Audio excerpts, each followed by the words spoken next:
Oh, ladies and gentlemen, we are live with another episode of The Sound. And boy, do we have a great show for you tonight. The guest on tonight's episode is going to be the band Tragic. Kevin, I believe you said out of Florida, correct? Out of Florida, yes. Absolutely. We'll chat with them about some new music coming from them. They'll also be opening up for Nonpoint October 2nd at Club LA in Destin with Blacktop Mojo as well. Okay. So we'll be chatting with them. And then we've got, before them, we'll have Jared Blake on the show. And if you don't know Jared Blake, so here's the deal. We're rock-based. We know we're rock-based. We know that's where our we lean rock. So let's put it that way. Hey, it's literally our slogan is we are new rock. Right. So Jared is a country artist. He was on the first season of The Voice. He finished 4th. He's got a lot of good things that we want to talk to him about. He's got new music out. We're going to play a video of his that's a few years old, but he'll be able to explain a little bit about the video. So he's going to be on the show. And so it's a good show. And we've got the Grudge Match as well. The Grudge Match is going to have Wage War and Reddstar. But we need to get this started the right way. And Jared, you got the button. So let's go ahead and let's just get it started. Well, hey, ladies and gentlemen, you're watching The Sound.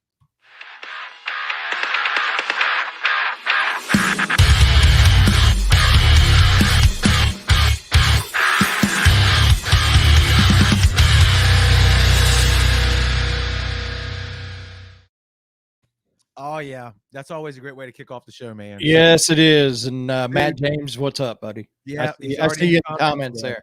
Yep, let me flash it again, man. What's up, Matt? Thanks for being in the comments, dude. What'd he say here?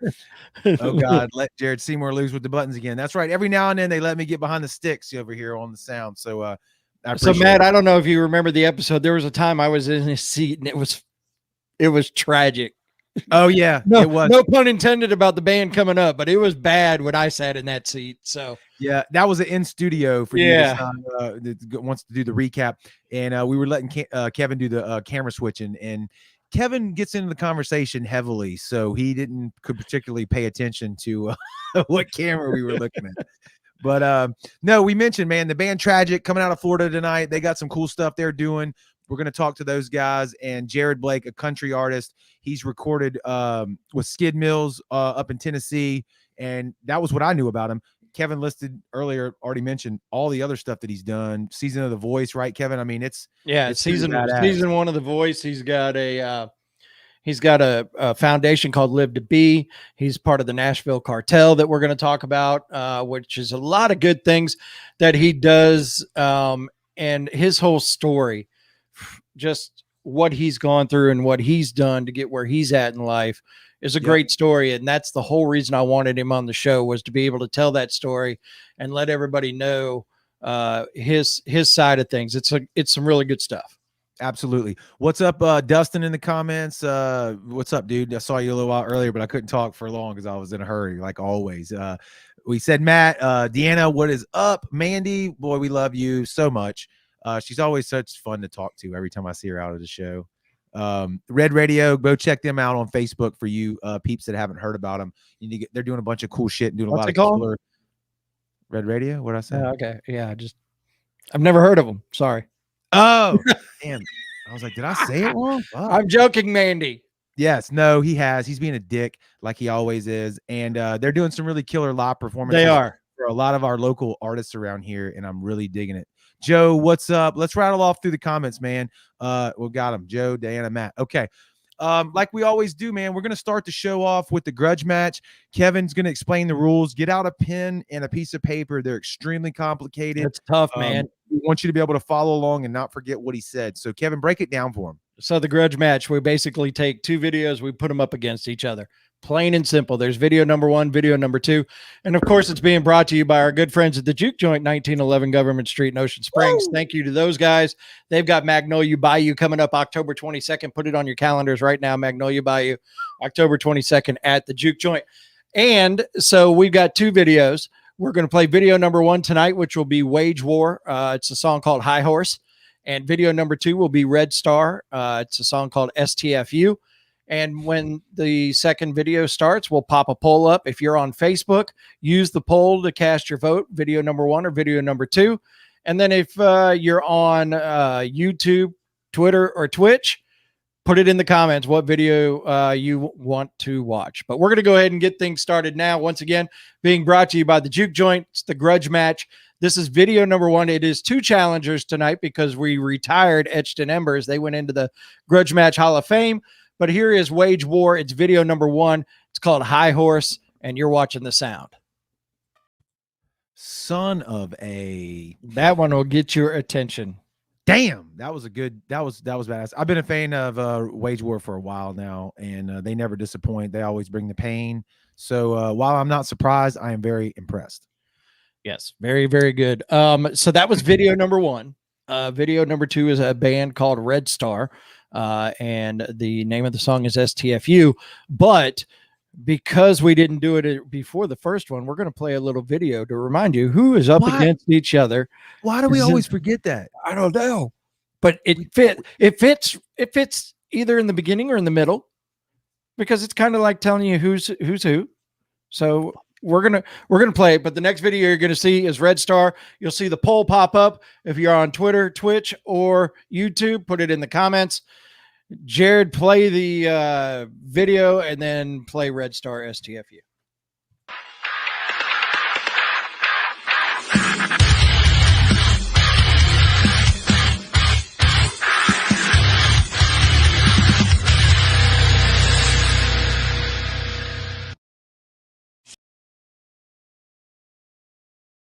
I said, hell yeah. That's from my buddy Dustin over there at Silent Trust, man. He makes those videos for us, and he knows us well enough to know that we're just dumbasses, and sometimes we forget shit when we're going fast here on the show. So Dustin, we appreciate you making that for us, brother.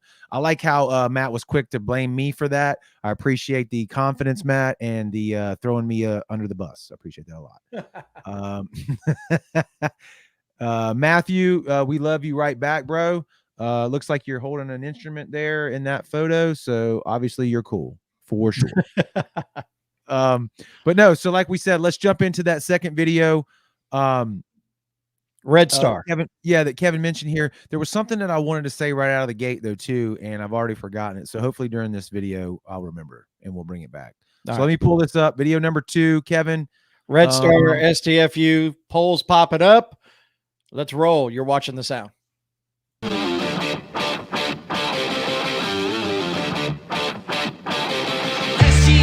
To the ones who choose, who will go say that we got some different views. I would rather be the one just hanging from the noose and to play for a team who will always lose. Who can pick sides like a rich man picking ties, but I will cut ties with the bullshit and lies. Who will realize that the eyes closed? I just know what I know, what they call that exposed, right? Big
Cause it gotta come to this. None of it is ever missed. All of them will never make it through. Because it's fake, always coming from the bottom. I've been causing all the problems. Never understand the shit you do. I'm talking about you. I'm talking about me. I'm talking about everyone. Ask for it, but they want it gone. I'm talking about you. Forget about me. Living life like you're on the run. Still talking, but you're playing dumb. I'm talking about you.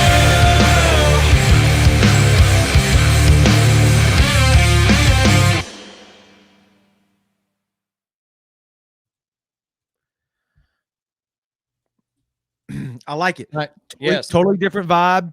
And kick ass too. So that's a killer song. I'm digging that shit. I want to request some help from everybody in the comment section below. Can y'all tag both of those bands in the comments so maybe they'll check in and see what's going on here and what y'all are saying about them. So if y'all can do that, that'd be great. And I also figured out, Kevin, what I was going to say earlier before we busted into video number 2 was this is something Kevin and I talked about the other day back and forth on a chat. We want to intro the show, the live show right here. We've done it before in the past with musicians. So if you're a musician, send us a video of you playing your instrument. What, Kevin? 5 to 10 seconds is all. Yeah, I mean, you're not asking for a 3-minute interlude.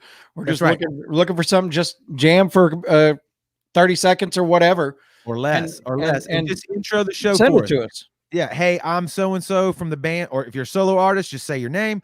If you're so and so from the band, so and so, and you're watching the sound, that's all we ask for. And you're watching the sound. Boom, bust into your instrument. We'll lead off the show. Even if you're just a fan of the show, you can be like, hey, I'm so and so. I'm a fan of the show. Love Kevin. Fucking hate Jared. And you're watching the sound.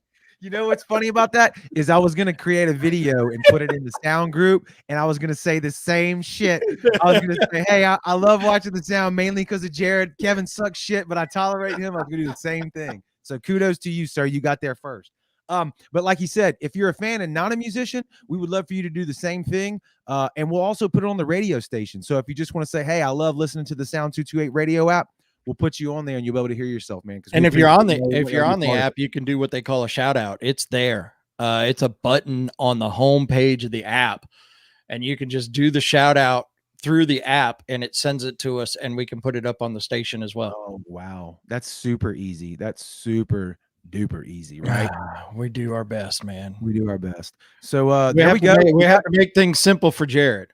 Look in the comments. Can you see the comments, Kevin? You see what just came through? I hear it. I see it. Yes, Reddstar. There you are, man. We got one of the bands in the comments, man. Love the song, guys. Y'all are doing some killer shit. The video looked great. Song is awesome. It's got the hook, and everybody's digging it. So way to go, guys. Yeah, absolutely.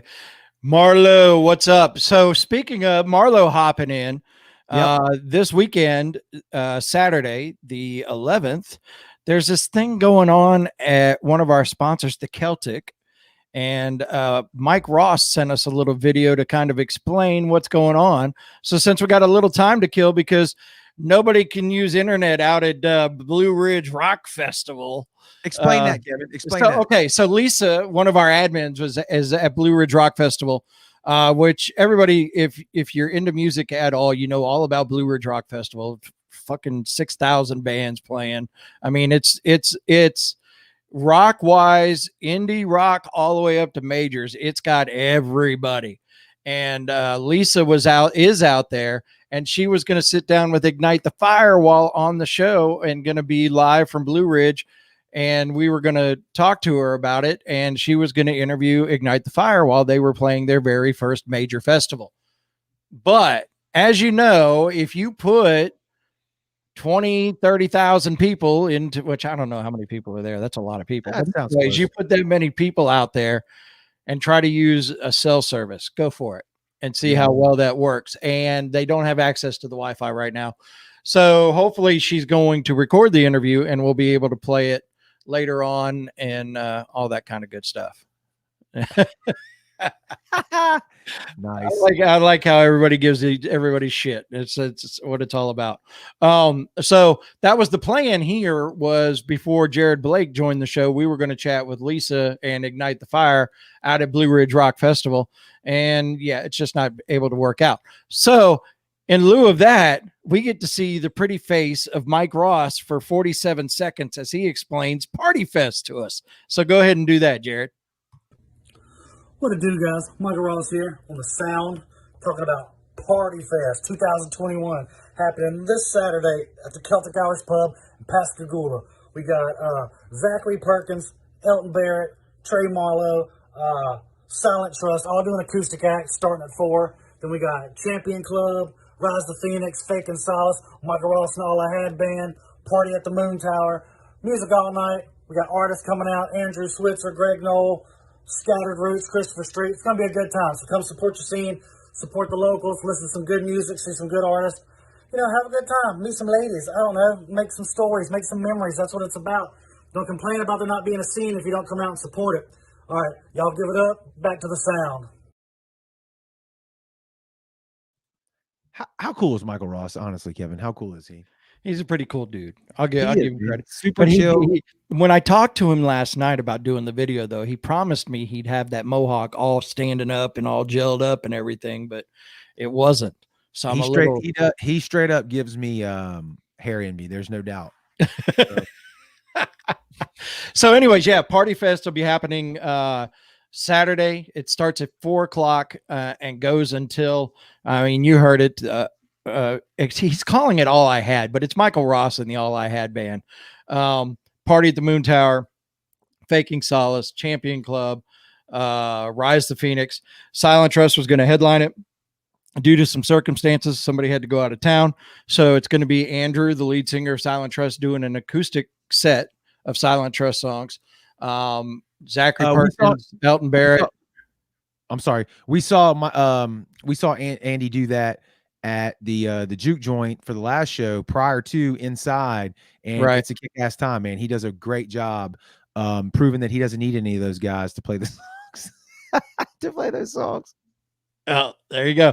Tragic's in the Tragic just hopped into the comments. We got them coming up here in just a little bit, kind of killing some time until Jared Blake joins us here in just a few minutes.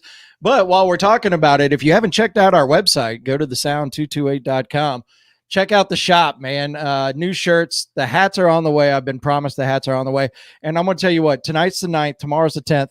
Big shout out to Jack at Fresh Baked Tees who does our stuff. He's heading into surgery tomorrow to have a brain aneurysm removed.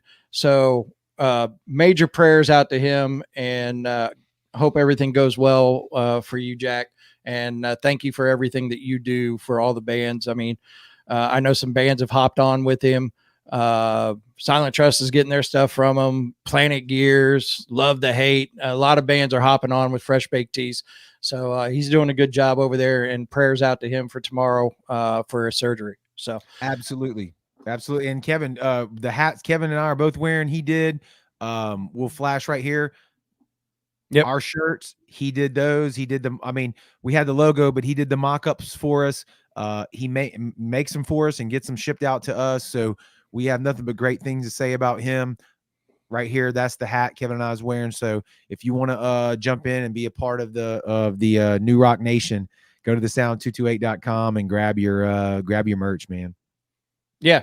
And while you're there, there's a lot of things. Register for the website, man, because when you register at the website, we don't do it a lot because we're slackers and we suck at it.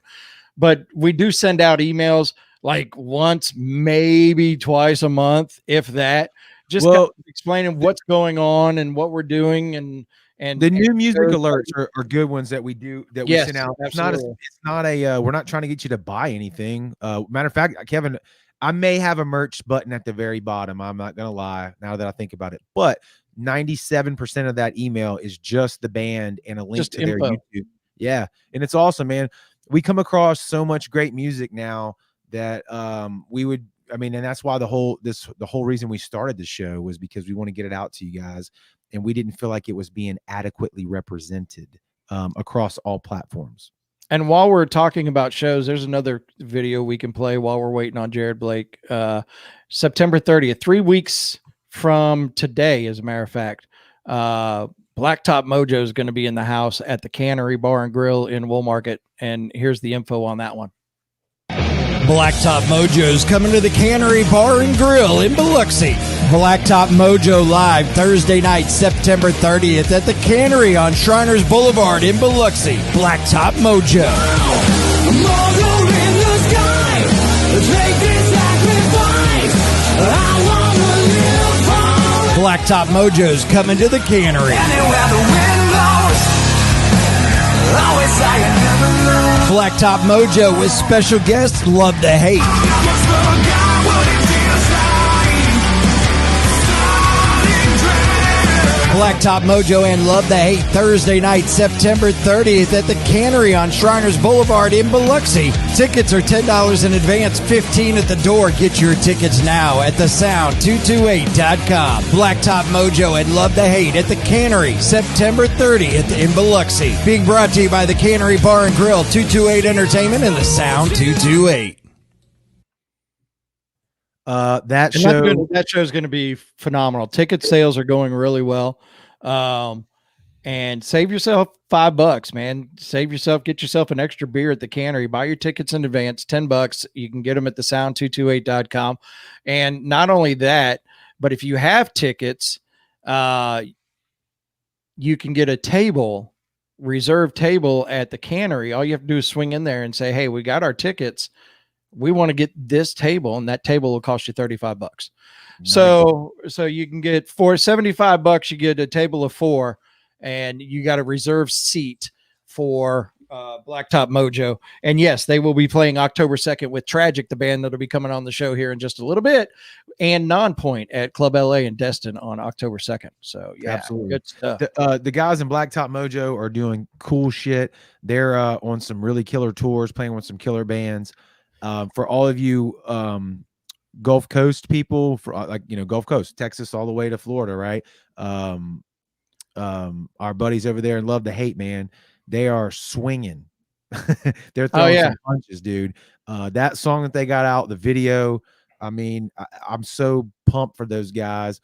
Go back and look at our on our YouTube page. You can see they came in about a year and a half, Kevin, 2 years ago, maybe. At this point, I'm terrible with time. I'm gonna go with a year and a half. And played right when Doc got in the band and played acoustic live on our show. And it's still, I love going back and watching that. I gotta do this. Don't put that comment up. Wait. I've always wanted to do this. All right. I'm scared a little bit, to be honest with you. Let's see. I wanted to scroll. Hold on. I don't want to show it. Oh, well, it's too late. There, Nonpoint pulls out a Blue Ridge Rock Festival. No, they just put it in the comments. Nonpoint is not playing Blue Ridge Rock Festival. Don't know the reason why. It's just they're not playing. So, well, I can tell you about Nonpoint. And we spoke with Rob on the show as well. Those guys are gamers, meaning it must be a for real reason for them to pull out of a show. They wouldn't just not play. No, absolutely. And I think we've killed enough time. The man is in the back end of the studio. I can see him. Yes. So let's bring him get on Jared in, Blake in here. Jared, what's up, dude? What's up, man? Were you waiting on me? No, absolutely not. No, we had somebody so they've got this big rock festival going on. Where's it at? West Virginia? I forgot where. Blue Ridge Rock Festival. Somebody was going to be doing a live interview for us from there, but there's the cell signal and the Wi-Fi is all crappy and not working. So we had to fill a little time. So no, we weren't waiting on you. We were just we were filling in some information on some stuff that we had going on. But since you're here, I will tell you this. Yeah, so it's in Virginia. But I will tell you this. I have been looking forward to, since you said you would do this show, having an opportunity to talk to you, only because I've heard so much about you, and doing the research for this show on you and learning what you have done from your early career all the way through The Voice to what you're doing now. I want to dig into all of that. I want to find out. I want to know what makes Jared Blake tick and do everything that you're doing to help everybody that you can, as well as all the stuff for yourself. So let's start early on. You were with Well, I mean, I can simplify it. It's mainly my wife that makes me do everything that I do. What a smart man. Holy shit. God, this dude, you're on it, my man. I love it. So let's start early on. Early on, you were with Skid Mills, correct? And I know Jared is a big fan of Skid Mills. So how did that relationship start? With Skid or Jared Weeks? Well, no. I'm sorry, Jared. His name's Jared. My partner name is Jared. Okay. You got me confused there. No. We'll talk about Jared Weeks here in just a few minutes. But Jared Seymour, who does the show with me, is a big fan of Skid's work as well. Yeah, so he wanted to dig into the Skidco part of your career. Yeah, that's how I heard about you first, was through I was researching Skid. I was actually gonna record some music with him with a project that I was doing. It fell through on our end, but that's how I came across your music. Oh, awesome. Yeah, so Skid was Corey Gearman, who now manages Kid Rock. He was kind of the creator from the Music Mafia, which is Big and Rich, James Otto, all those guys, Gretchen Wilson. He was my manager at the time, and he introduced me to Skid. I believe the way all that went down, and I really think that he probably introduced me to Skid probably 4 years before we started working together. And Skid called him up one day and he said, "Man, I want the rockiest guy you can find within country music." And he was like, "I already brought him to you." And so there you go. That's where it started. So I think that Skid was just kind of experimenting and trying some different things outside of what was his norm, and was looking for someone that he felt like he didn't want to go too country. He wanted somebody that had enough rock edge that it made sense for him to work with. Very cool. Very cool. Jared? No, go ahead. No. Okay. Yeah. So you've gone from that, but before that, so you were on season 1 of The Voice, and this is where a lot of things started to really pick up for you. Am I correct? Is when you did The Voice? Yeah. So I was songwriting in town for Sony before then, but the Voice was definitely what put me on the map as far as touring. Gotcha. Then go ahead, Jared. No, I was just going to say that's the first time we've heard that on the show. Can you elaborate on that songwriting for Sony? How was that? Okay, so I mean, I loved it. Songwriting is probably still the heart and soul for me of music than anything else, because I don't know, when you start off and you create something and everything's completely just in your head, and then getting to the studio and seeing that come to fruition, and then taking that to an audience and seeing if they react the way that you thought they might react to it. It's the full on of music to me. And so I started writing at Sony probably 3 years after I moved to Nashville. I was doing some demo work for Bob DiPiero, which Bob's had probably 30, 40 #1 hits at this point in country music. And he was writing for Sony. And at the end of the day, this is the funniest part about it, is at the end of the day, when I signed the deal to write for Sony, it was through Bob, because he had a co-venture there. And I asked him, I said, what made you want to sign me? And he goes, "Jared, I'm being honest with you. I thought about signing you as long as I do, thinking about if I'm going to buy that shirt or not." And it was like, "I just looked at you and went, I like that." Yeah. Yeah. I'm not sure if that's a compliment or right. I'm not sure how to take that. If there was any ego involved at any moment, he deflated it right there. He's like, just whatever. You were there. Shit. He was like, I just liked it. That was it. And so I wrote there 4 years, and it had its good and bad, if I'm honest about it. I much prefer writing without a publishing company than I did with one.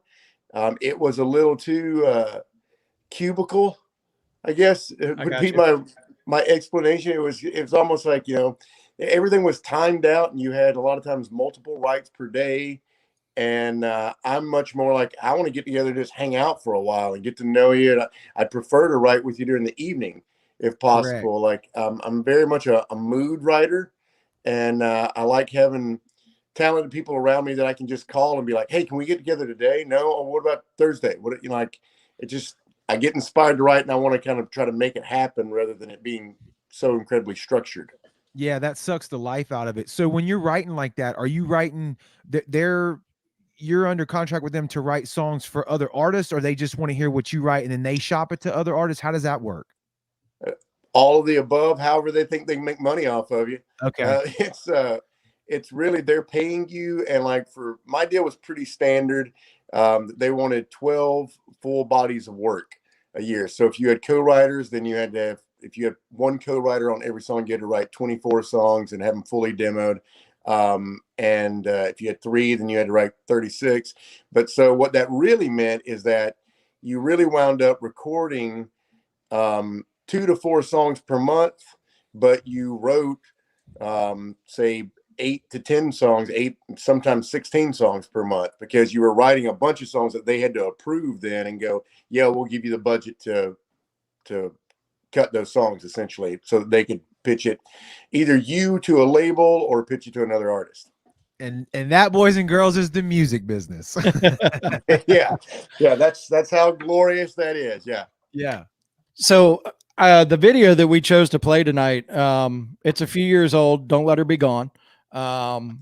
And we're going to play that video, but just to give everybody a little bit of taste of Jared. But when we get done with the video, I want to dig into a little bit of Live to Be. I want to dig in a little bit of the Nashville Cartel and get that side of Jared Blake for everybody to hear. So here is Jared Blake's video. It's called Don't Let Her Be Gone. Check it out. And you're watching The Sound.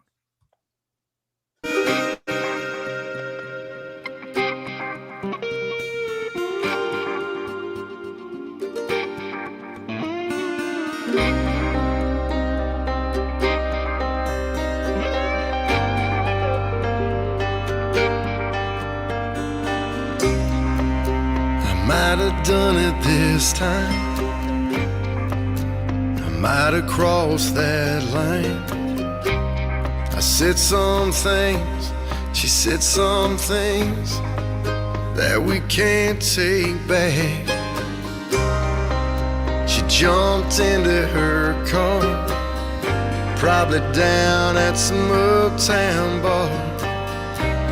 I didn't think she'd take it this far. Now I'm sitting here waiting all alone in the dark. Let her roam, let her run, let her find herself. Have some fun, be someone that she ain't been yet. Everybody needs space and time alone. God, bring her back home. Don't let her be gone.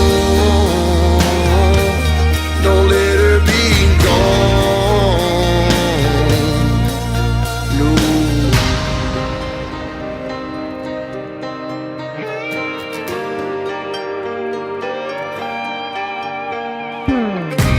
I didn't mean the words I said. I should have held her close instead. Been the man that I ain't been yet. Give me one more chance and I'll do the rest. Let her roam, let her run, let her find herself. Have some fun, be someone that she ain't been yet. Everybody needs space and time alone. God, bring her back home. Don't let her be gone. Don't let her be gone. No. Don't let her be gone.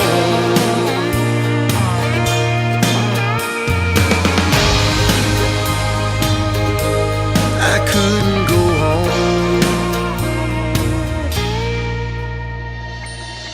Let her roam, let her run, let her find herself. Have some fun, be someone that she ain't been yet. Everybody needs space and time alone. God, bring her back home.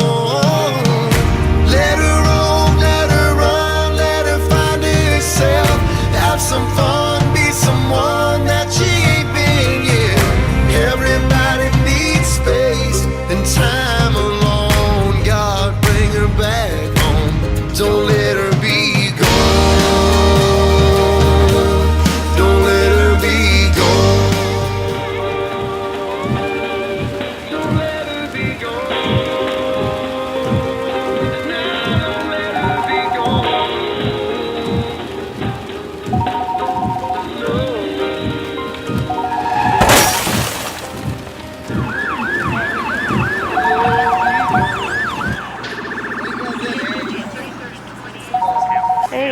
Jen, sorry I'm not by my phone right now, but leave me a message and I'll get back to you as soon as I can.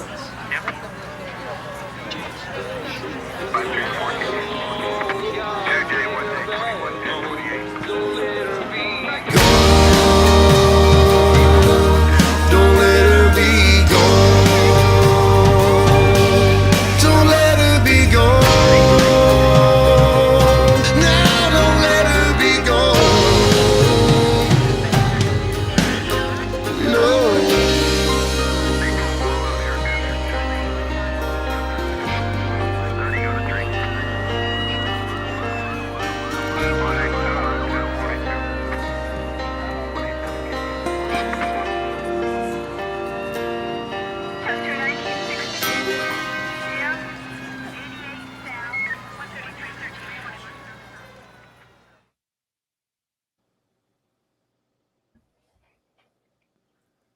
Okay, I didn't see that coming with the crash there, and I know a song and a video is supposed to evoke emotion to be good, and it definitely did that. Holy shit, that was a curveball right there. Good, that was good. I appreciate it, man. The so most people don't know how close that is to home for us. So the girl playing the driver in there in the accident, that's my wife, and I guess it was probably 6 to 9 months before we shot that video. We were hit by a drunk driver going. They were going the opposite way on the interstate. So it was pretty major collision, and she broke her neck and her back, several other places. I didn't break anything but the guy's nose, so I was good. Ooh. The I don't blame you. Yeah, the cop seemed to be fine with it too. He was okay with it. But anyway, I talked to her afterwards. I was like, we had just cut that song. I was getting ready to cut the video, and I was like, I really want to bring this story into the video. And she said, only if I get to play the part of the drunk driver. And I was like, that's kind of crazy. What's the thought philosophy there? And she said, because I think that we as Americans, we point our finger at everyone else far too much when we all do things that can endanger lives. She's like, it's not like all of us hadn't gotten on our cell phone. It's not like every chick out there hadn't put on their lipstick or their makeup or something. She's like, we all get distracted, and then we all want to blame everyone else for all the tragedy that's happened. And it's really just, those were the people that it happened to, but it could have happened to any of us at any point in time. Well, it sounds which like was a huge statement to me. Yeah, she's on a high level there with that thought process. So kudos to her for sure. She's pretty awesome. Yeah, for sure, man. That's in the comment section saying the same thing. Great song. Wow, that's sad. The emotional reaction is definitely down there in the comments. So good job there, man. Absolutely. Thank you so much. Yeah, I'm still processing a little bit. Yeah. But hey, that's what a good song and that's what a good video is supposed to do, right? I mean, if you don't feel anything, then what the hell's the point? Absolutely. Well, it was cool, but we may have processed too much because CMT said they couldn't play it because it was too graphic. So it was like, well, maybe we went too far then. Yeah, I can see them doing that as well, but that's why we have the internet shows. That's why you have YouTube and you have all of that and shows like this. So let's look at some other sides of Jared. So these are some of this is one of the things that intrigued me most about you was Live to Be. And when you go to your page, your website, and you go to the Live to Be section and you watch that video and you talk about the children and you talk about the thought process of the parents and things like that. And the main thing that I get out of it is asking the kids what they want. And I'd like for you to just dig into that a little bit and what your thought process is on kind of basically I could show the video and it would tell me basically what I'm wanting you to say, but I do want your thought process on the whole, what they want. The thought process of so my wife and I created that, and it was pretty easy coming up with the thought because we started thinking back to, initially, as people started reaching out to me from The Voice that started getting to know my past and the things that I had overcome, they started reaching out and asking for help. And it was sometimes it was effective, but it was pretty ineffective, because once you have an issue in your life, it's a lot harder to get rid of the issue than it is to never develop the issue. And so we started thinking about, like, what could you tell our youth that would be different than what most of us grew up on? And most of us grew up on that theory of, like, it was almost to scare you into something. It was, hey, if you do this, these bad things are going to happen. And what that did for people like me, at least, and I think for a lot of our youth, probably you guys, is that was nothing but a commercial for things to try. Yep. It was like, so they said, don't do this. This will be bad. And these bad things will happen. And then I went out and did it. And it was one of the greatest nights of my life. Like, nothing bad happened. They don't play the tape through of, like, it's not necessarily that it happens right now. It's years and years and years of this abuse that winds up leading to something bad. So we started thinking about, if you put out a negative in the world, you're likely to get back a negative. If you put out a positive, maybe we'll get back a positive then. So instead of telling these kids what to do, address the elephant in the room of the fact that they don't want to listen to anybody. So I come out there, I usually play this song called Don't Mind. And I immediately address the fact that, like, hey, I'm not here to tell you what to do. I'm not here to tell you what to think. I'm not here to tell you how to act, what to wear, not to smoke, not to drink. I'm not telling you anything of, like, what not to do or even what to do. In fact, I'm going to give you permission right now to ignore what your parents said, to ignore what your teachers are saying, ignore what anybody's telling you to do, because they're not living your life. Okay. And you guys are sick of being told what to do. And they usually cheer around that time, and you've kind of got them locked in, and you're giving them permission to go, hey, no one else understands your life the way you do. Now, with that being said, that means that everything that bad happens in your life is now on you. If you're not going to listen to me, and you're not going to listen to your parents, and you're not going to listen to your teacher, then that means that your successes, they're your victories, but your failures are also yours. And so it's more of a thought of, what is it that you want out of life? Establish that. Think about, picture what your life is going to look like 10 years from now, 20 years from now. And then try to find someone who has that. And then start studying, or ask them, find out, how did they get that? What did they do? You don't just get to say, I want to be a professional baseball player. Every single thing that you can accomplish, and it's great to dream, but you still have to have an expectation on yourself within that dream. If you're going to be a professional baseball player, do you play baseball now? You probably should start.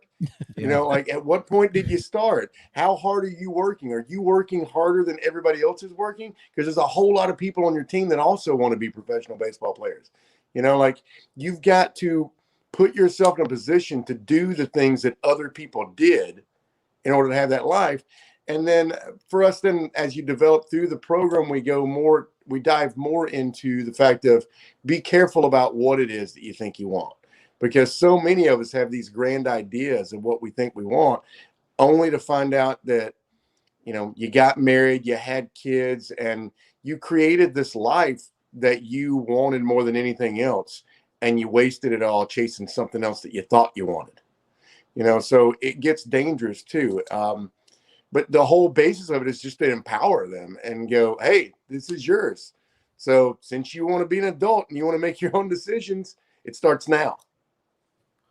Dude, I'm hearing it. That's getting close to home, like, really right now too. That's pretty weird how the universe works. I love that. But work ethic, that's what I'm hearing you say too, right? Everybody wants to be this or wants to be that. And oftentimes you only see the end result, right? You only see the Major League Baseball player when he throws, a perfect game or whatever, wins the World Series or something on television. You don't see the times that he spent hours and hours outside working by himself or with a coach or with his team, perfecting his game. Guitar player, the same way, working on scales, working on writing, all this other stuff. That's if that's in the movie, it's a montage to get them from the first act to the second act or something. That's not the focal point, but when in reality that is the focal point. Yeah, absolutely. Like, I joke with my wife all the time about, it's like, I think the part that they missed in the Bible the most is the part about, Noah got this message from God and then he built an ark. Well, what happened in between? I want to know how he got the financing for the ark. Who helped him build it? Like, how did this go down? It's a freaking boat the size of a football field. I feel like that's probably one of the most important messages that we missed, of, like, how, And how many times did his wife think he was nuts for building this giant boat, man? Right. Like, and everybody else. It's like Noah. I mean, he's a little out there, man. He keeps talking about this flood and this boat. I mean, we're in a. I don't know, man. This dude's whacked out, but he's working hard. It's going to flood, and they're like, "What's a flood?" Yeah, exactly, exactly.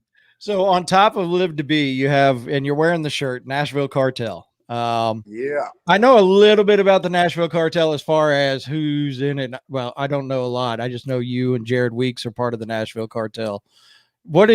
Fill us in on Nashville Cartel.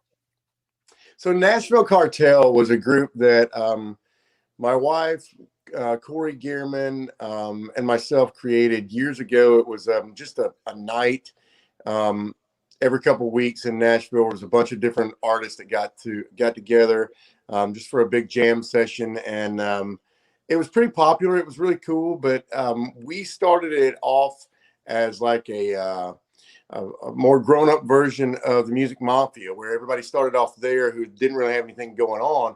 We started off with a group of musicians that everybody had stuff going on, and it just wasn't something we could keep up with because everybody was touring. It didn't really work, and so we kind of retired the idea. And Big Vinny from Trailer Choir and Biggest Loser called me up one day, probably 4 years after that, and said, "Hey man, I was thinking about doing some shows this winter around Christmas time acoustically in Florida. I got some people that are asking about stuff." He was like, "I don't really want to do them by myself. You want to come down and play acoustic with me?" And I was like, "Yeah, but why don't we tie it into some sort of charity or something and do like a giving back, for Christmas or something?" And so we did this 11-day tour like that, and we had so much fun that we just started booking more acoustic appearances together. And at some point in there, I ran into Jared Weeks of Saving Abel, and he'd said something about what Vinny and I were doing. He was like, "Man, that looks like a lot of fun. I keep seeing you guys out on the road." And I was like, "Well, you should come out with us." And I don't know, man, there was something about the first time that the three of us were on the road together that just created this this brotherhood, this experience that I'd never felt on the road before. Because usually you're with your band and you're kind of looked at too as the leader, and so you hang out with them, they're your boys, but it's a different sort of thing. And when three artists were on the road together and you could start discussing and talking about the problems that you had on the road and how much stress there was with being the front man and with being kind of the leader of the group, and how much the responsibility fell back on you, I don't know, just created a different sort of bond. We all started realizing that we all kind of thought very similar in a lot of stuff, and it kind of became therapy for us. And so after playing several shows, people kept asking who we were, and we just got tired one day of saying, "Jared Blake from The Voice, Jared Weeks from Saving Abel, and Big Vinny from Trailer Choir, Biggest Loser." So one day I just said Nashville Cartel because we hadn't used that name in so long, and it just stuck. People just started calling us that, and before we knew it, people started calling and requesting and trying to book Nashville Cartel. And then moving forward, then through COVID, that's really when Nashville Cartel became understood what it was, because we started doing these charity shows around Nashville here and raising money for different groups, and it became Nashville Cartel and Friends. So the three of us just bringing in like Lee Bryce and Randy Hauser and a slew of different people and stuff, and raising money for charities. So now moving forward, we're all kind of realizing like, hey, if we just all kind of reach out to the rest of our, famous friends and bringing them in for different things, we can create something with the cartel that is literally just musicians banding together for a greater cause. It's like a modern day Crosby, Stills and Nash. What a charity vibe. Yeah, right? yeah, there you go. You know what I mean? Right. Yeah, that's awesome, man. So what's it? We always ask this towards the end of the interviews. What's it going to take to get Jared Blake down to the Mississippi Gulf Coast for a show? Anything, man. Let's do it. I can tell you the best way to do it is if you team up and we do something for our veterans right now. Let's do it, dude. I'm an Air Force brat. I'm all about it. Heck yeah, man. So we actually have a son in the Air Force right now. Nice. But we do a lot of military stuff. Specifically, I do overseas. But right now, and not to get on a political fence at all, because I think that's the exact opposite of what all of us need right now. We need to be banding together and just, man, what happened when people could just have an opinion? I don't get it anymore. Like, why can't we disagree and still hang out? I'm not sure what's going on with that. Don't get me started. Don't get me started, please. Why is it that the rock world of all people seem to get that more than anybody else? And like, I'm watching like these bikers hanging out with people and these rock artists and like all these people that seem to be looked at as like the troublemakers over all the years. Like they seem to be okay with each other.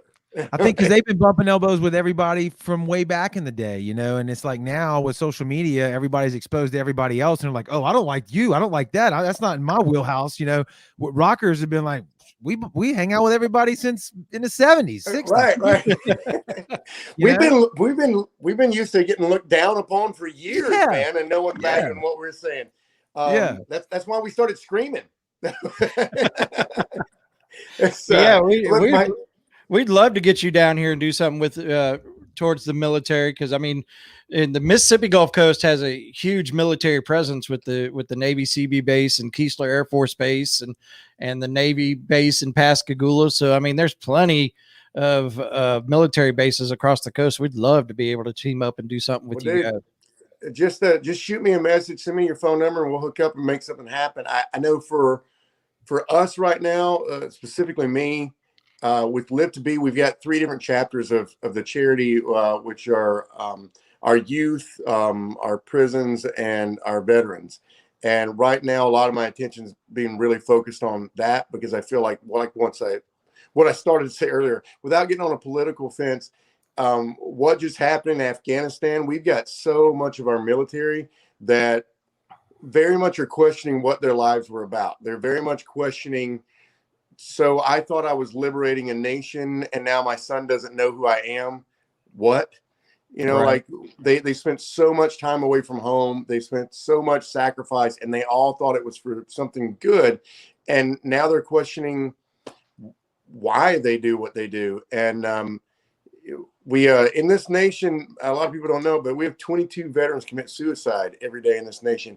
And a lot of us are very concerned that number is going to go up after the way this has all kind of gone down. So I want to make sure that we get out there to our military and let them know how much we love them as quickly as possible. So any ideas you guys have on that, I'd love to be a part of it. Dude, I don't know. We're fans of the music, but talking to you tonight, it's like you just sealed the deal for me, man. I mean, to hear all the philanthropy stuff you're doing, working with children, working with like part of the veterans, dude, I was already a fan, and it's just so refreshing to hear that. Just I don't know, man. I'm kind of taken aback right now. That's awesome, dude. That's really, really cool, man. It really is. Thank you. Thanks for supporting, man, because that's you know how it is right now. I mean, it's social media is whack. Everything's pretty whack right now, and just having support of guys like you that want to interview and want to talk to us and help us get our messages out, that's a big deal. So thank you. I will say this, though, piggybacking off of what you're saying, though, I believe that the majority of people out there are good people that love America, and sometimes it's the loud minority that gets the voice over the silent majority. And that doesn't mean that this country isn't full of a bunch of great people, right? Dude, you are absolutely right. And it's weird, because I feel like in some ways we're almost like trying to get the middle ground to speak up, because we're just hearing it from this side and this side. It's like, man, there's a whole lot more of us in the middle that go, I'm in the gray area on a lot of stuff, man. I don't necessarily, I think you guys are probably with me on this. I don't really relate to being anti or pro anything, because I understand that there's good and bad to all things, it's the gray area. And I think most of the people you're referring to are too busy producing, whether that's at work or making art or whatever, right? Like they're doing the things. It's those people on these sides that just keep chirping in everybody's ears to try to get us all riled up.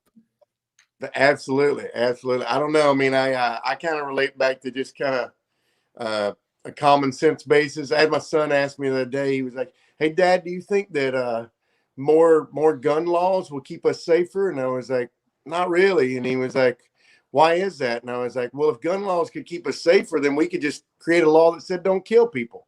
Oh, yeah. Wait. Yep. Like, Yeah, and that's the I mean, beauty we of youth. gotta That's the teach beauty of people youth. better. He's got to learn, right? And you're there to teach him. So it's a legit question when you're coming up in the world. So I respect the question Absolutely. and I love the answer, right? Man. Kevin, are we still talking about music? Where is this? Where do we go, man? Hey, I'm good with whichever way the conversation. I'm enjoying the hell out of it. But Jared, tell us how everybody can find you real quick on social medias, your website, and things like that. Well, the running joke around here is that I'm eternally 5, and so they make everything really easy on me. Everything's just Jared Blake Music. Whatever you look up, it's just Jared Blake Music to find it. He did that to me because everything you want to look us up for, it's the Sound 228, and he did that to me to make it simple on me. So. But Jared, I tell you what, when we get done with all of this, I'll hit you up, swap phone numbers. I would honestly, we've already got bands in the comments saying they're down to play anything that has to do with the military and stuff like that. So I'll definitely hit you up and see if we can link up and get something done down here. It'd be great. It'd be awesome. I got a good feeling about that. Let's do it. All right, you got Thanks it. so much. Thanks for joining us, Jared. We appreciate it very much. Have a good night, man. Dude, that was awesome. That was awesome, man. A lot of good info on that. I mean, you could probably pick his brain on a lot more stuff if we had more time with him. We could have sat down and did a whole political rant, and I like the way he was classy about everything that he said. I'm also impressed with the fact that he's doing as much musically, he's as much as he's doing musically, he's doing to give back with youth and the military as well. Well, and and one of the things that he didn't go over is he's gone through rehab. He's gotten himself sober as well throughout his life process.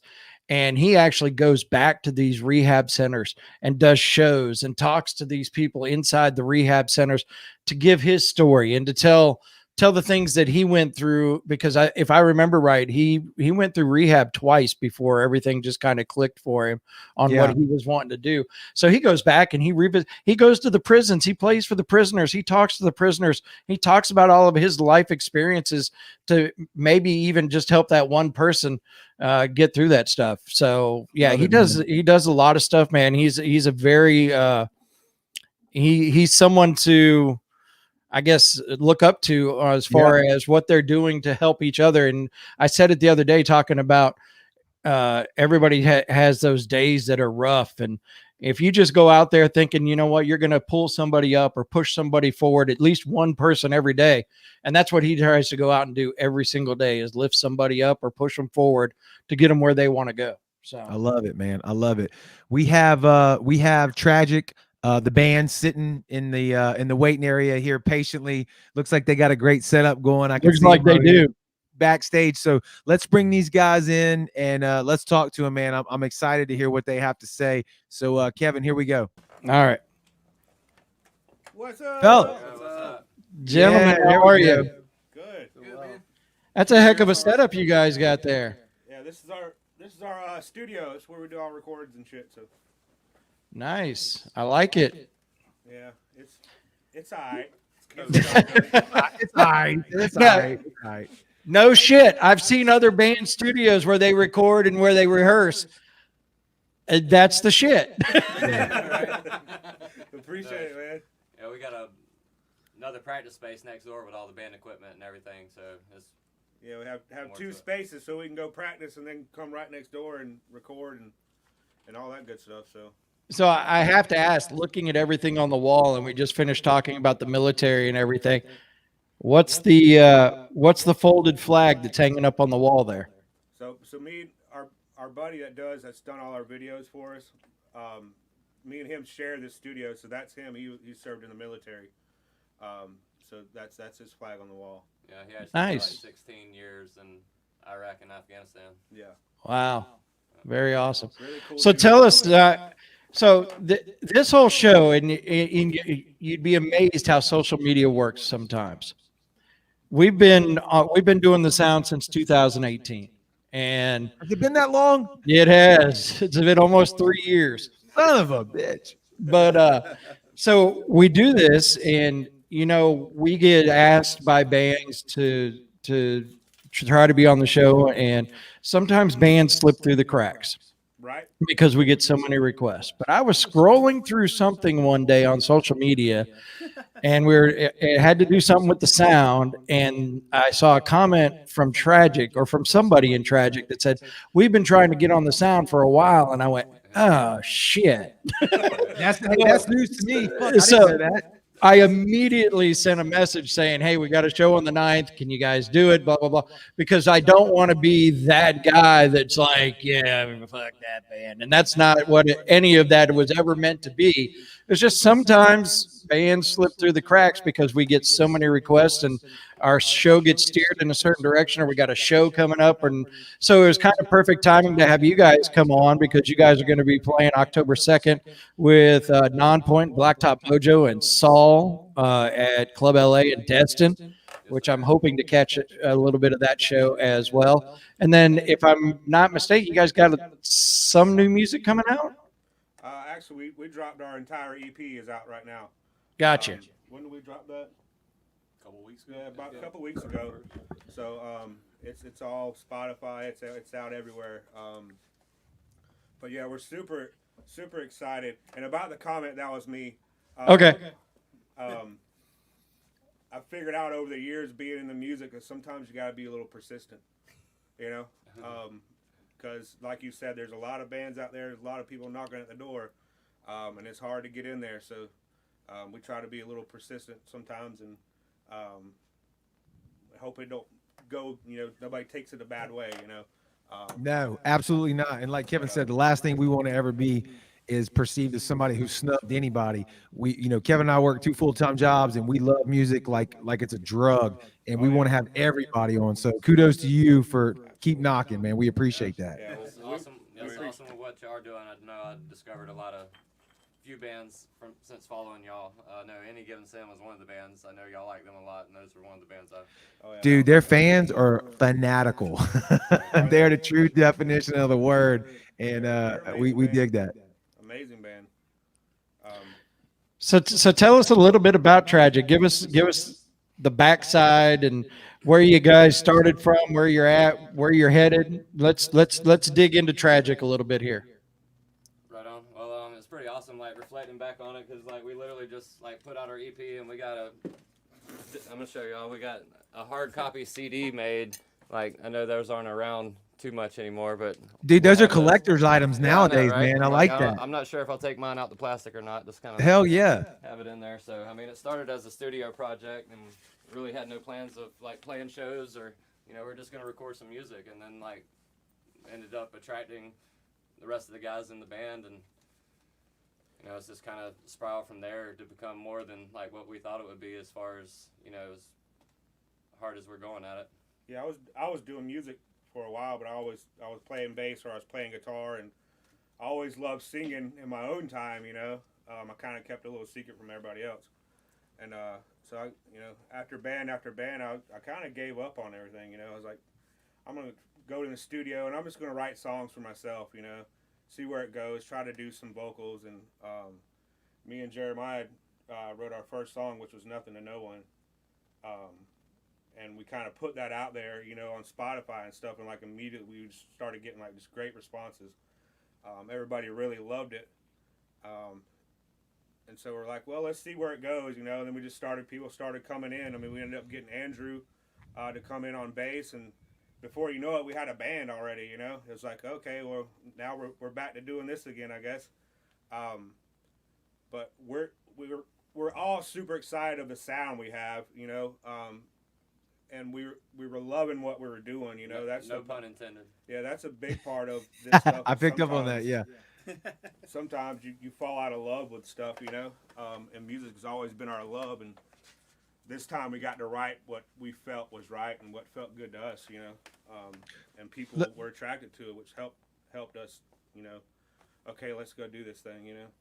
Let me ask you this: whenever you started doing the, like you said, you wanted to step out there and sing, and you hit the studio. Was that at home, like in a home studio, or did you go somewhere and have somebody help you record it, or how'd that go down? That's a big step. Yeah, it's kind of cool too, because this started in Josh's living room, you know, and like, so looking back on pictures from 2-3 years ago, you know, we're sitting in his living room, you know, so now we got the rehearsal space and everything's. But I mean, are y'all like YouTube and like how to record, or like did somebody have experience? Or are you like buying the equipment and trying to figure it out along the way? Like how'd that go down? That was all me. You have a background in that? Well, I'm about 5 years deep, but it was all YouTube. Yeah. Absolutely. Just Absolutely. YouTube and everything. And I mean, when we first started recording, I mean, I had the crappiest computer you can think of. These 2 little bitty baby monitors, like, and I just loved it. I fell in love with it, and as I got better and got more equipment and stuff, now we're here with a full little studio here. You know, That to me, that's called street cred. If you didn't start out with a shitty laptop and 2 terrible speakers, you know, you're not a real YouTube trained engineer. You know what I'm saying? And I mean, God knows I put out a lot of terrible stuff there for a little while. You know? Good, yeah. As you progress, you get better. Correct. The first time I ever tried to download Pro Tools and run it, dude, the computer I was using was so shitty it would crash every time. 20 minutes in running it, it would just. Yeah, I had that problem. Is that the Buccaneer game? Oh, yeah. I glanced around. I told Jared, I was like, look, you're gonna. I have to apologize, but I'm gonna have to have the game on behind me. I wish I could see the score. What is it? Right now, it's Tampa Bay 14 and Dallas 13 because Dallas missed the extra point. Nice. Dallas, But Dallas just threw Dallas just intercepted Brady. Oh, wow. Joe Franklin in the comments said 4-track cassette recorder. Joe, that's what I'm There talking you go. about, baby. Bring it back to the old school. I like that. Yeah. I started out with a 4-track test cam. Yeah. Love it. What's cool is like we've all been into it. So like Andrew has been building his own studio. I mean, he's really great at this stuff too.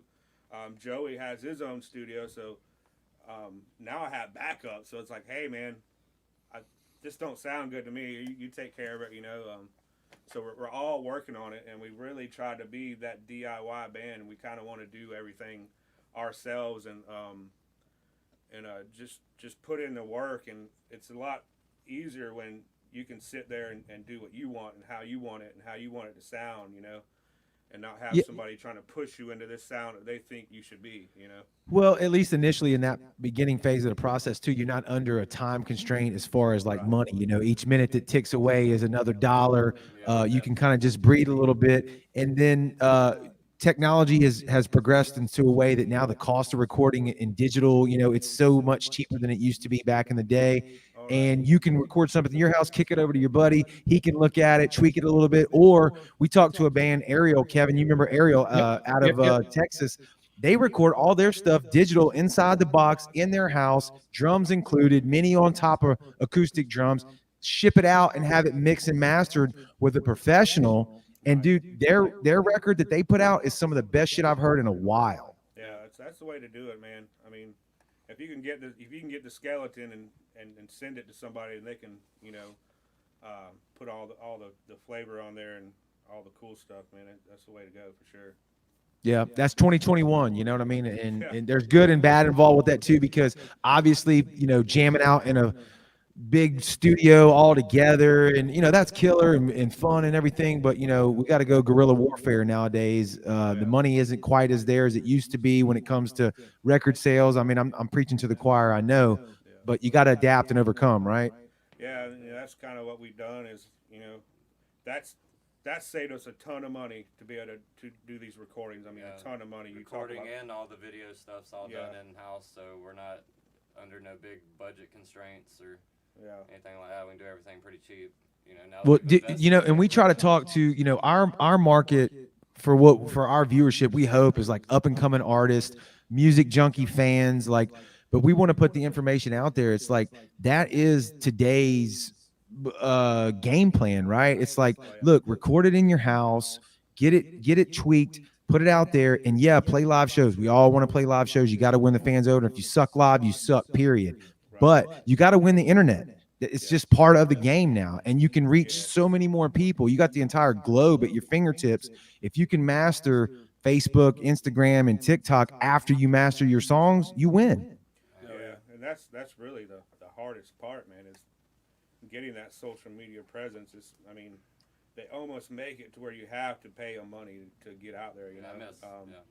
So Well, you're not wrong, because we deal with this on our end, right? We're a media company, right? We're promoting bands, but we also sell merch and everything too. And it's like, you're right, you do need to run ads and you have to push, but also, you know, put out great content. As far as like, now I'm going back to the bands aspect, put out a killer song or put out something that's topical without making yourself look jiffy.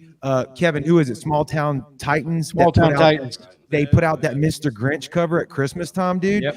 And they fucking killed it. And it was awesome, right? So that was like, obviously it was in like November, December, so it's seasonal, but it worked, man. And those guys got a ton of recognition on the internet through that.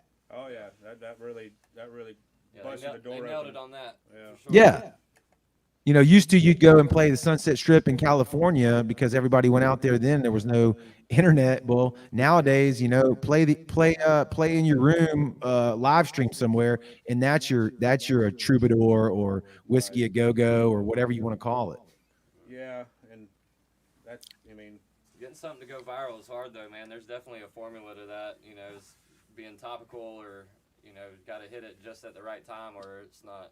Well, the whole record industry has really been turned on its head. I mean, it's Absolutely. all about record contracts and trying to get signed and out there playing, and now it's all about it's not that anymore. Yeah, it's all about being in your own studio and trying to push yourself, and like you said, social media. And if you don't master that, you're pretty much kind of lost. Well, You nailed it right there. We have a comment in here that might be nice for you guys to check out. So Matt, who is in the UK, who is one of our admins on the soundboard, he is also an admin for God dang, I don't even know how many bands. Everybody. But he's sitting there saying, have some kick-ass people behind you that supports bands is killer. He says, hit him up. He'll see what he can do to support you guys. And he's over in the UK, man, so he can spread you over there too. So. we appreciate that, man. Thank you very much. And- We'll hit you up. And that right there is the purpose of this show.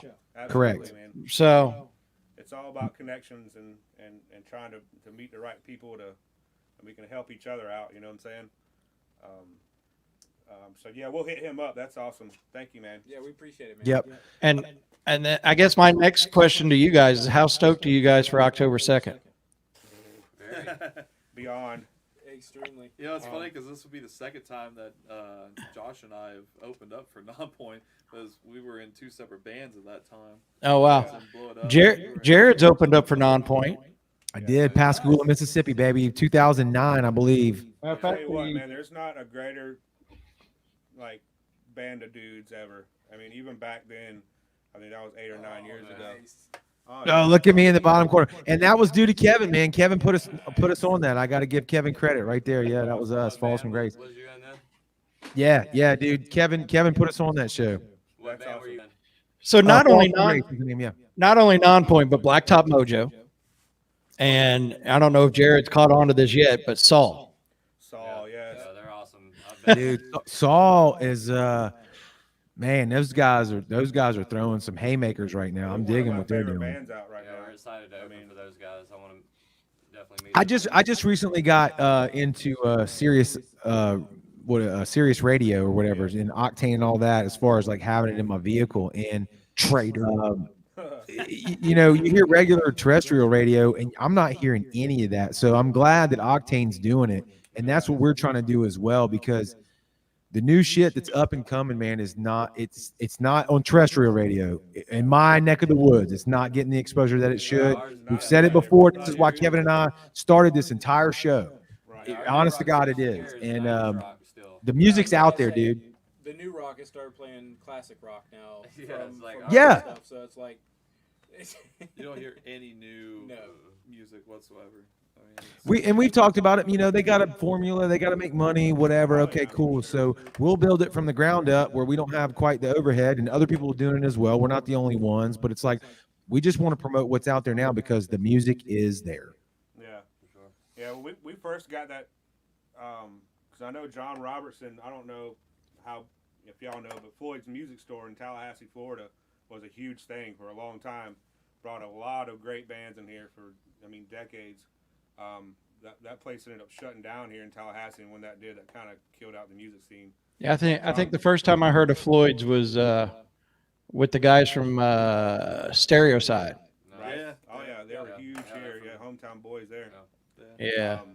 So John kind of ran all the booking and stuff over there. Now he's at Club LA, so we kind of poke him. Like I said, we kind of been consistent with him. Like, hey man, you know, we'd really like to get over there. If you find a spot, you know, we'll make it worth it and come out there and kick ass. And oh yeah, it was just Nonpoint, and then after it was like Blacktop Mojo and Saul, and it's like, holy shit, like really, like Nonpoint was great. And now we have these two other bands that are just blowing up and phenomenal right now. I got really excited about when they announced that tour, because originally, before they said they wouldn't be on the date, Any Given Sin was on that tour all the way up until right before that date. Right. So I was like, holy shit. And I think Blacktop Mojo took their spot, but I was like, Jesus Christ, Nonpoint, Any Given Sin, Saul. I mean, that's huge. Yeah. Yeah, we're definitely blessed to get put in on that bill. I've been trying to stay in their ear over there at Club LA, and like they announced that show, and then he messaged us that they had a spot for us. And nice. Yeah, it's just about being persistent, man. Just, you know. Well, we're going to roll into your video for Enemy right now, and then we're going to come back and chat with you guys and finish up here it is again. Cogs of War, Mosh Team, Nonpoint just pulled out of Blue Ridge Rock Festival. Yeah, we saw that. Yeah. Don't know why, but so they pulled out. But we're going to play Enemy right now, which is another song that you can hear on the Sound 228 radio app, by the way. So check it out. Here is Tragic. This is Enemy, and you're watching The Sound.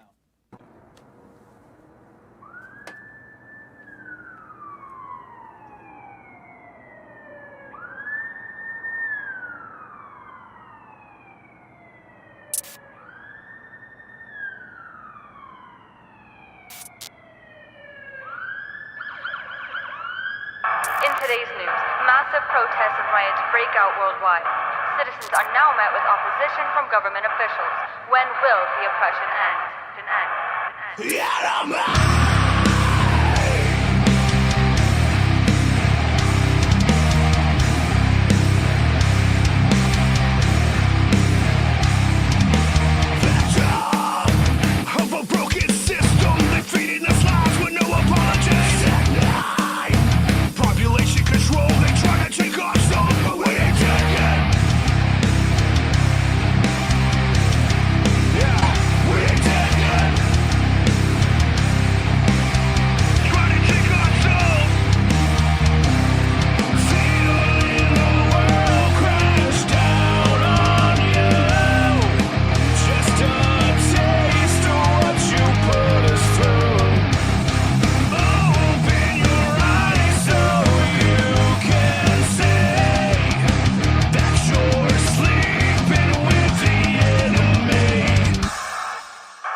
Oh yeah, gentlemen, who Love did the that video? tune. Our buddy Joey that we were talking about earlier here about the American flag. He did a video for us. He's been doing all our videos for us. He does a killer job, I think. You know. I love that tune. Appreciate it. And what's funny is like we get so many comments of, man, what a budget on a video, and literally I think we spent $200 on making that video. Holy shit! The majority of it was for starter fluid for the flamethrower. Yeah, majority was starter fluid for the flamethrowers that we. Yeah, well, that goes back to what we talked about earlier, right? The cost of production, whether you're talking about recording or even videography, it has reduced so much in the past few years, and that's great for bands. I mean, you can get a video done like you guys got for what you just mentioned, price wise, you know, and that's awesome. Now, think about doing that in the mid 2000s or even in the 90s. That ain't happening. Where would you begin? You know. Exactly. Definitely not that quality. I mean, honestly, Or where would you put it? Right.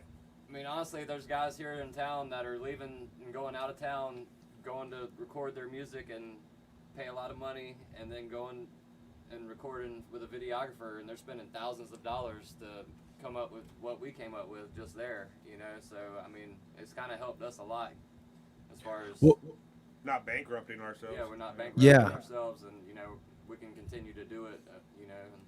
Well, let me ask you one other question, because Kevin and I, we're trying to reach out to multiple markets now as far as different bands from different places. But in your hometown specifically, what is the local music scene like currently? It's not very great, to be honest with you. I think we're down to like one venue right now. So a lot of our stuff has been out of town, you know. There's just, once Floyd's closed down, like I said, man, that was really a dagger to the whole music community, because that's where everybody went. It was such a great location. We have the Tennessee Strip. I don't know if y'all been to Tallahassee, but Tennessee Strip goes right through the middle of college, the middle of town. There's nothing but bars there. That's where Floyd's was. So you had people that were just tons of college kids just drinking, having a good time. They're like, shit, I hear this awesome music, and you just get people flowing in there. I mean, they always had that place packed. So, I mean, for the college kids, they just didn't know where to go after that point when that shut down, you know.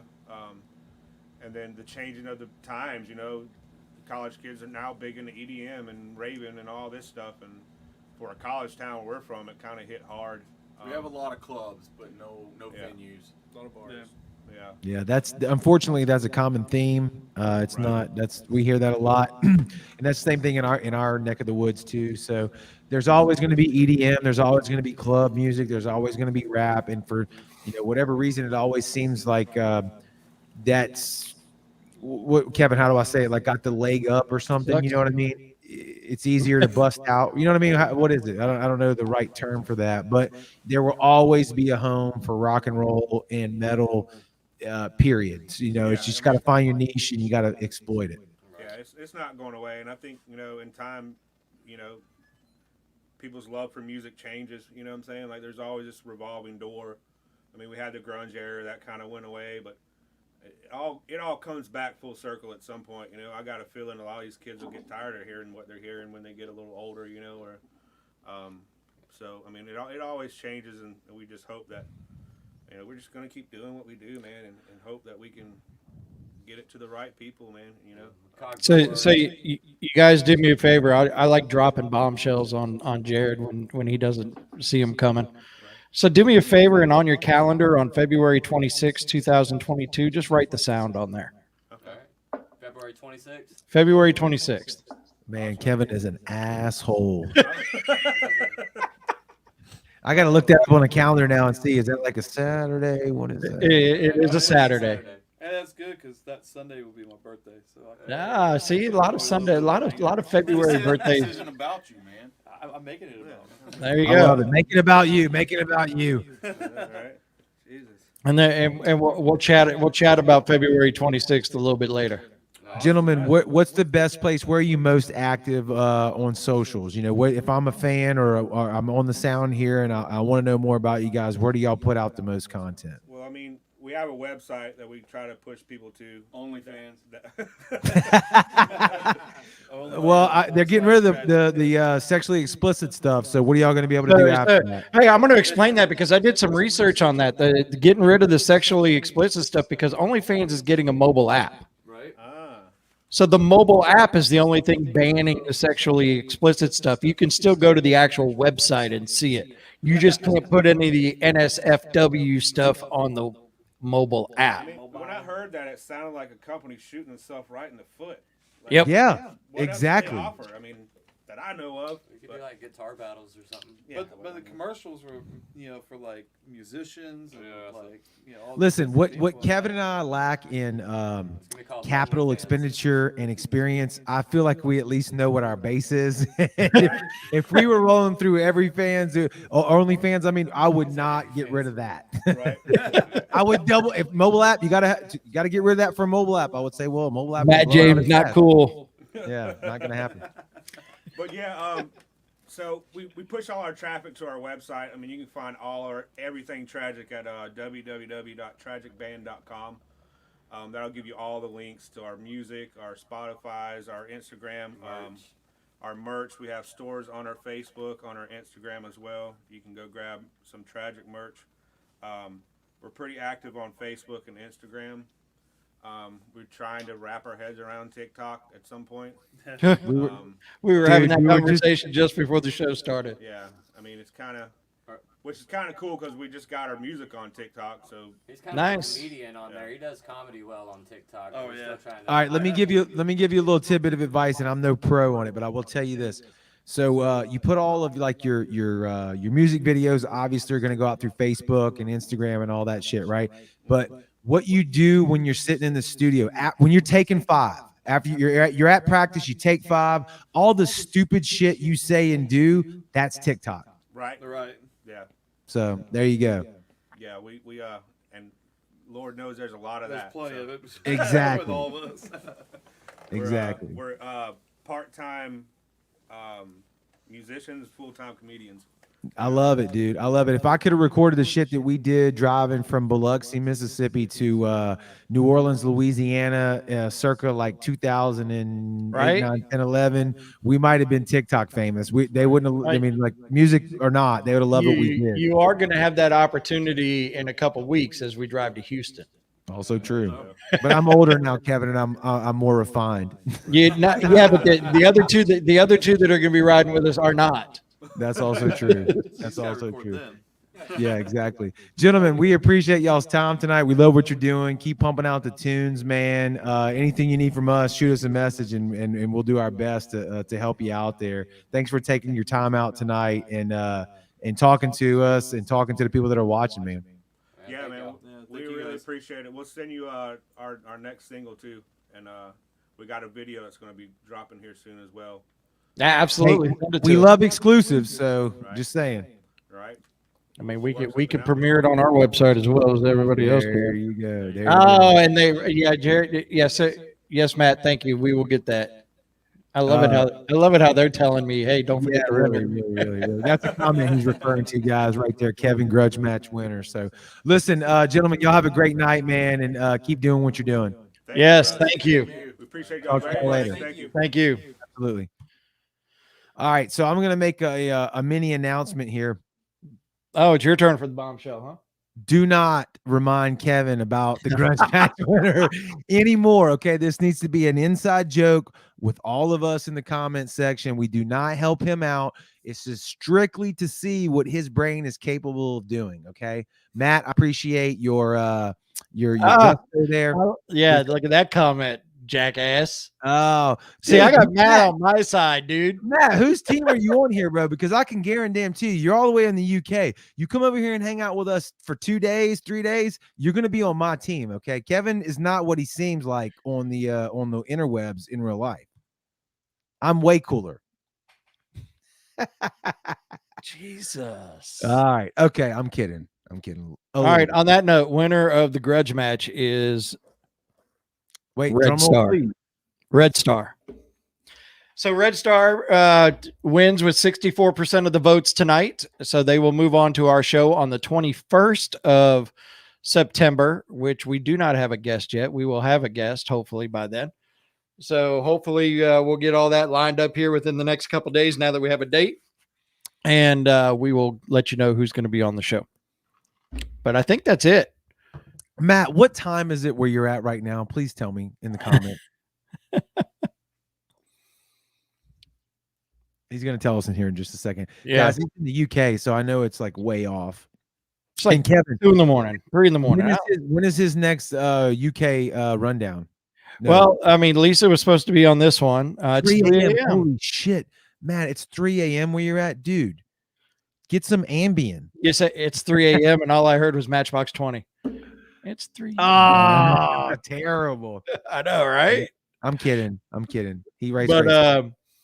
But no, so we'll have to find out from Matt when the concerts are over there, and we can do the next one based off of that.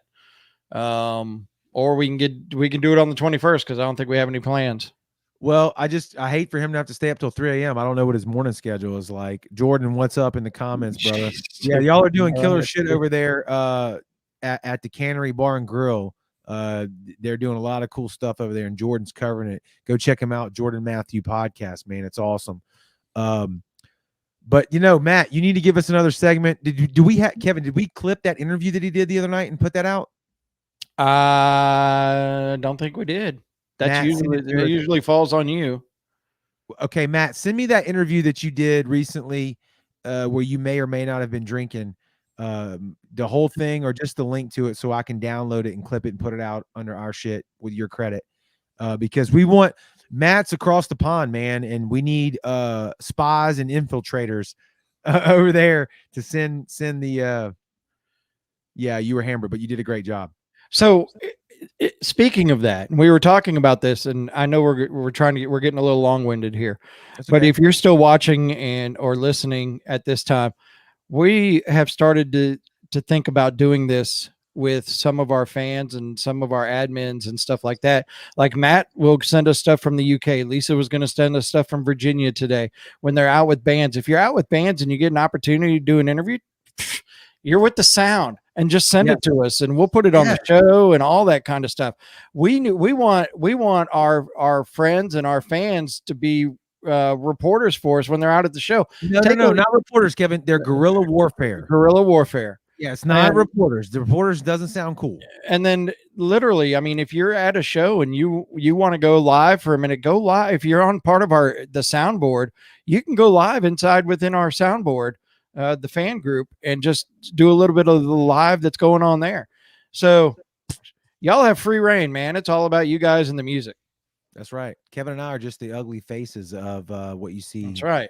I've always been told, face for radio. And that's where you started too. So ladies and gentlemen, we appreciate y'all hanging out for this one. This one was a good one, man. 1 hour and 36 minutes. I think we covered some killer shit, and we're bringing y'all the music that you want to hear. If you haven't already, please go download. It's free. Please go download the Sound 228 radio app, whether you're on Android or Apple. Both of them are free. You can hear all the bands that we're trying to promote there. It's free. Better late than never. It's all good. Better late than never. Here we go. Go listen to it. Go, man. You hear all the bands that we're trying to play or promote, I should say. And I don't think you're going to be disappointed. You'll stay connected inside of the app. You're connected to our Facebook, Twitter, Instagram, the whole nine. Everything Kevin and I are trying to put out there. Ambassadors. I like that one too. Faking Solace. We are ambassadors. Oh yes, Faking Solace. Yes, I love that. And I wore their t-shirt a couple episodes back, right? Yes. And then we appreciate the merch, guys. We really do. And the music is kick ass. So thank y'all for doing that as well. But yeah, if you want to be an ambassador, man, record something and send it to us. We're pretty slutty in that way. We'll put you on. And then when we were talking about the app, I want to say thank you because we crossed over 2,000 downloads of that app. So over 2,000 downloads of that app in less than a year. So something that we've grown from the ground up, and we're still growing. We've got some new shows that are going to be added to the radio station here within the next week or so. It's going to be a bunch of good stuff. So thank you for 2,000 downloads. We can't thank you enough for that one. Yeah, and Kevin and I have talked about this enough. You know, we're working hard to push this shit out, and while we're equally as proud as what we've done, when he and I are on conference calls together, we know we could do better, and we've got plans, and we're working towards that. So y'all just keep tuning in and commenting and appreciating the music, and we'll keep pushing it out there to you guys because we're down with the sickness just like y'all are. That was horrible. What? Not that I hear down with the sickness, and all I heard was disturbed. And I'm like, this sucks. Down with they put out a bunch of killer singles too. So yeah. Anyway, thank y'all so much for tuning in. Kevin, we'll see him on the next one, right? On the 21st. Yes. Wait a second. Twitch loves the sound 228. Holy shit, Steve Jameson. That's a showstopper right there. I didn't know anybody watched this on Twitch. So that's no. Oh, his band is Twitch. No, he is Twitch from Twitch's Dope Show and the Grunge Garage, which are soon to be headed to the Sound Radio app. I knew all that, and I just used that as a segue for you. I totally knew that. I did. Yes, you did. All right, it's all good. Steve, thanks for the comment. They're coming. He's coming. That was the secret that I was talking about. Some shows about to be added. There they are. All right, man. Thank y'all so much. We'll see y'all later. Later.